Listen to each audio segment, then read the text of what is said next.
Hai guys, masih bersama gue di sini ya. Lucu nih guys, tetangga kita. Tetangga loh yang tadinya mereka selalu merendahkan Indonesia, ternyata mereka selalu mengintip dan ingin tiru apa yang ada di Indonesia loh. Mulai dari bahasa kebangsaan, ingin tiru Indonesia tapi gatot alias gagal total gitu. Terus masalah krisis beras tempatan ya guys, dengar-dengar mereka lagi krisis beras gitu. Ingin menyeimbangkan tapi nggak mampu. Apalah yang dapat ditiru Malaysia dari Indonesia kalau bukan joget wadidaw? Joget.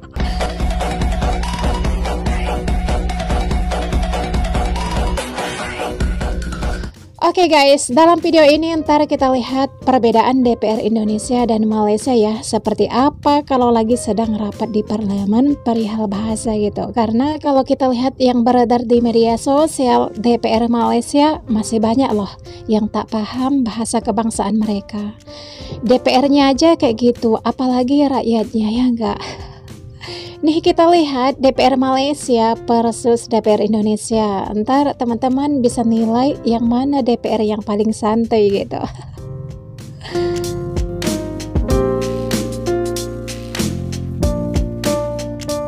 Fahri Buntang berpendapat antara punca gagal menguasai bahasa kebangsaan berbunca dari beberapa faktor.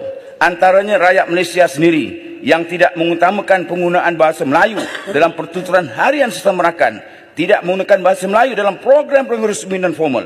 Saya amat terasa sebagai rakyat Malaysia yang mendukung tinggi perlembagaan negara, perkara 152 yang memperuntukkan bahasa kebangsaan di Malaysia adalah bahasa Melayu, namun masih ada mana-mana pihak tidak menghormati bahasa Melayu. Contohnya, program-program yang sering kadang-kadang diadakan di parlimen sendiri oleh beberapa pihak, kertas-kertas yang dimentang tidak disediakan dalam bahasa Melayu. Malahan, saya tak benar.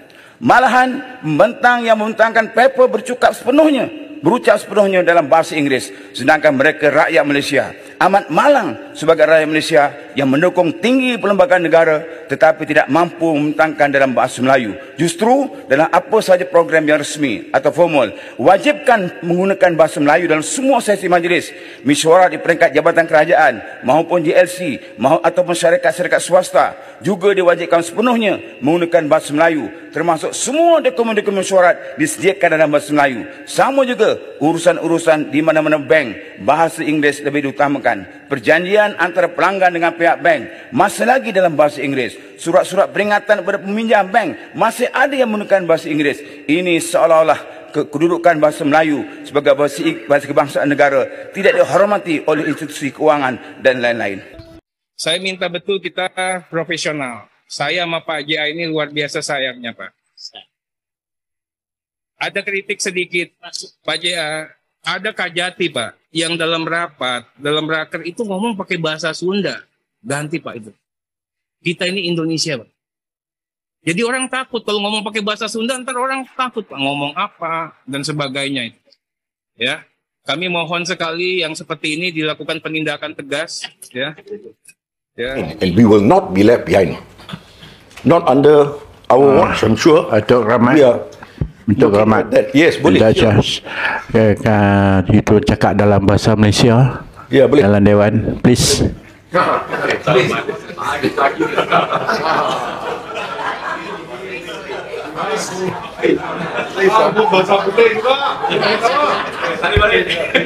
Bahasa saya apapun saya cakap, saya mula dengan bahasa Inggeris, bahasa Malaysia.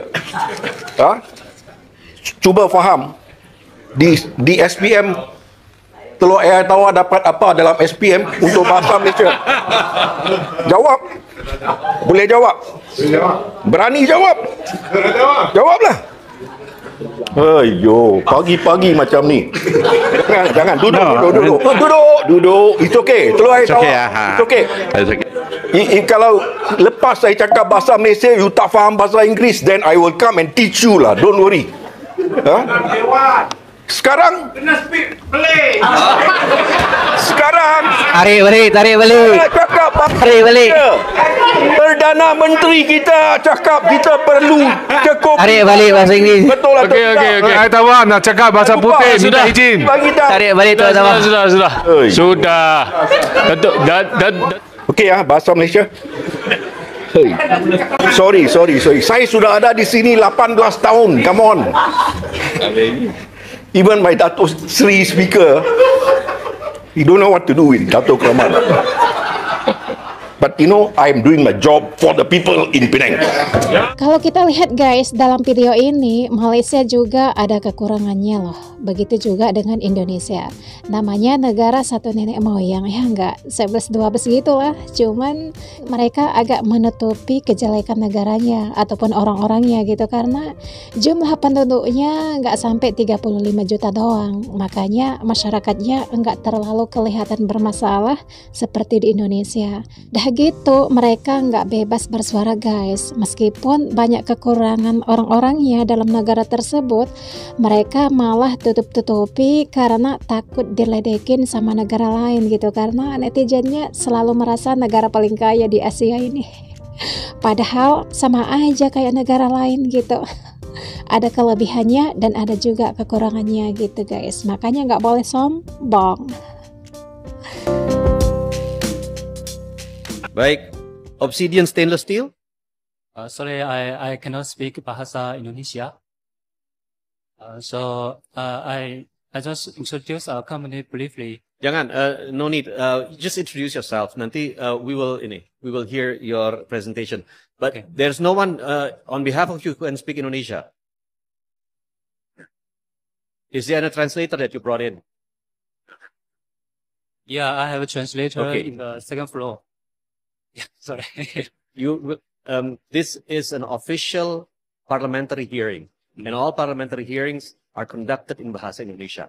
Okay, That is a rule already. Yeah. So you will have to be represented by somebody who can speak in Bahasa Indonesia. Yeah. And this has to be formally done. And we will wait for your presentation. So please have your person present in this room. Okay. Yeah. Perniagaan telah menyebabkan pelabur beralih ke negara jiran yang lebih stabil dan kompetitif. 36-12 baca kan?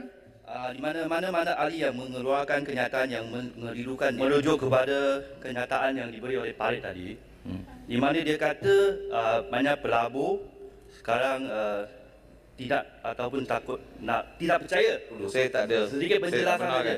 Saya ada 10 minit lagi. Sedikit aja. Sementara itu negara-negara seperti Indonesia, contoh. Mana data awal yang kata pelabur tak percaya. Bagaimana dunia keluar? Mana ada data awal?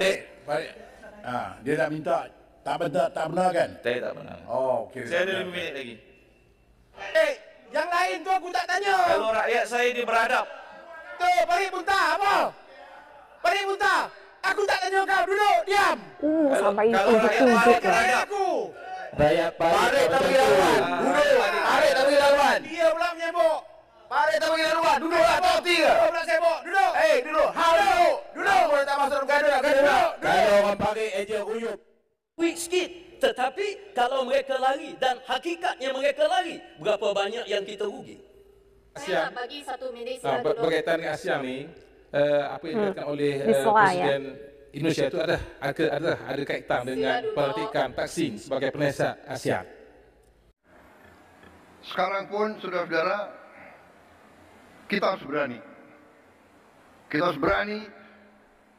Saya ajak semua rekan-rekan saya dalam pemerintahan, dalam kabinet Merah Putih, saya mengajak mereka, kita harus berani mengoreksi diri, berani membangun suatu pemerintahan ke depan yang bersih.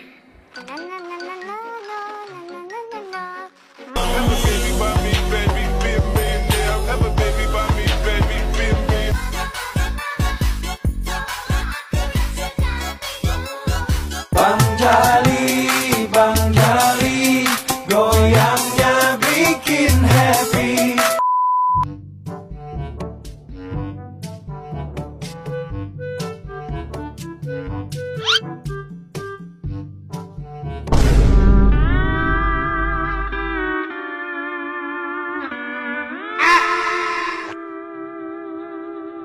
Nah sekarang Bapak datang dengan 1 miliar. Bisnis modelnya nggak ada. Bapak mau yakinkan siapa? Nggak bisa, Pak. Ini yang Bapak harus paparkan. Jadi jangan kejar di media 80.000. Itu omong-omong aja, omong kosong. Omong kosong Pak itu Pak, hanya jumlah aja. Bapak tahu pengertian model bisnis itu seperti apa? Bukan yang Bapak paparkan Pak. Coba Bapak baca teori-teori buku tentang bisnis model Pak. Bukan isinya cuma jenis gerai-gerai, bukan begitu Pak. Kemudian kalau Bapak ahli parlimen PN keluar dewan lagi.